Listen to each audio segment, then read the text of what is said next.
Hello to all. हम लोग kingdom protista के अंदर एक और डिवीजन पढ़ रहे हैं और जिसका नाम है क्राइसोफाइटा। जैसे कि हमने पिछले टर्न के ऊपर एक डिवीजन पढ़ा था पायरोफाइटा, जिसके अंदर हमने डाइनोफ्लैजिलेट्स को पढ़ा था।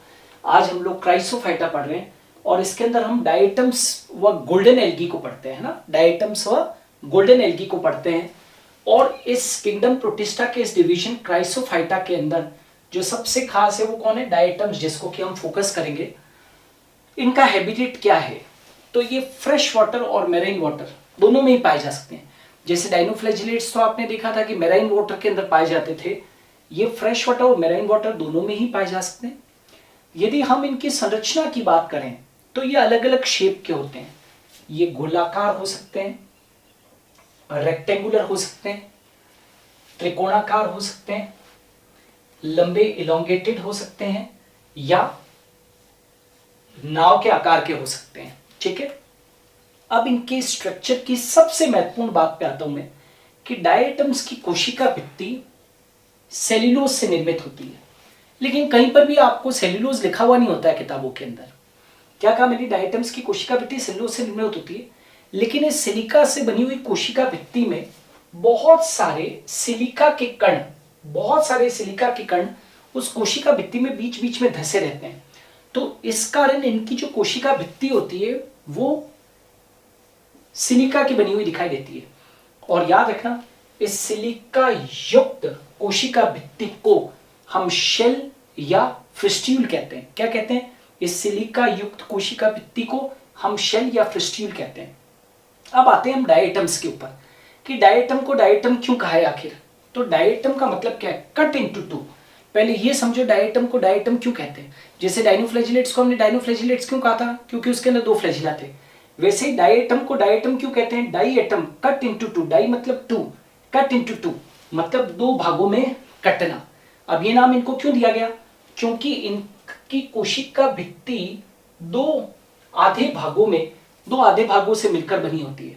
क्या कहा है? इनकी कोशिका भित्ति दो आधे भागों से मिलकर बनी होती है। दो आधे भाग कैसे? एक भाग ऐसा और एक भाग ऐसा। जैसे साबुनदानी होती है ना, जिसमें आप सोप को रखते हो, तो एक भाग उसका नीचे का होता है और एक भाग ऊपर का होता है। तो इनकी कोशिका भित्ति ऐसे दो भागों में विभक्त है, लाइक दिस। ठीक है, दो भागों में या टू हाफ्स में से मिलकर बनी होती है, जो कि एक साबुन की डिब्बी के समान क्या रहती है? व्यवस्थित रहती है। एक नीचे का हिस्सा, एक ऊपर का हिस्सा। इनकी कोशिका भित्ति में अत्यधिक मात्रा में क्या होती है? सिलिका, जो मैं बता चुका हूं। और सिलिका की उपस्थिति के कारण इनकी जो कोशिका भित्ति वो बहुत क्या होती है? कठोरता लिए हुई होती है। Their cell wall is very much hard because of the presence of silica. तभी तो कहते हैं कि डायटम्स की मृत्यु के बाद भी, डायटम्स की जब मृत्यु हो जाती है उसके बाद में भी इनकी भित्ति नष्ट नहीं होती है।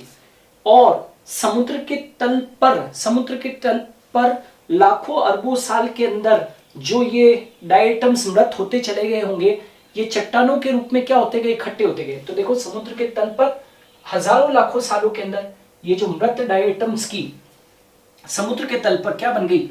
विशालकाय चट्टानें बन गई। और इन समुद्र तल पर मृत डायटम्स की जो कोशिका भित्ति में पाई जाने वाली जो सिलिका थी, उससे जो विशालकाय चट्टानें बनी, इनको हम डायएटोमाइट क्या कहते हैं? डायएटोमाइट या डायएटोमेशियस अर्थ या किसिलगर कहते हैं। क्या कहते हैं इन्हें? किसिलगर। वापस से बोल रहा हूं, मृत डायटम्स की विशालकाय चट्टानें जो समुद्र की तल पर पाई जाती है, उनको डायएटोमाइट या डायएटोमेशियस अर्थ या किसिलगर कहते हैं। ठीक है, साथ के साथ आपने ये देखा था कि इनका कलर कैसा है? गोल्डन है ना, हमने कहा था ना, गोल्डन एल्गीज। तो इनका कलर कैसा है? गोल्डन है। गोल्डन कलर होने का कारण क्या है? इनके अंदर क्लोरोफिल ए पिगमेंट है। क्लोरोफिल के ऊपर क्वेश्चन पूछ लेते हैं कि क्राइसोफाइटा डायटम्स के अंदर कौन से पिगमेंट होते हैं? तो क्लोरोफिल ए, क्लोरोफिल सी और जेंथोफिल। जेंथोफिल में भी विशेष तौर से फ्यूकोजेंथिन।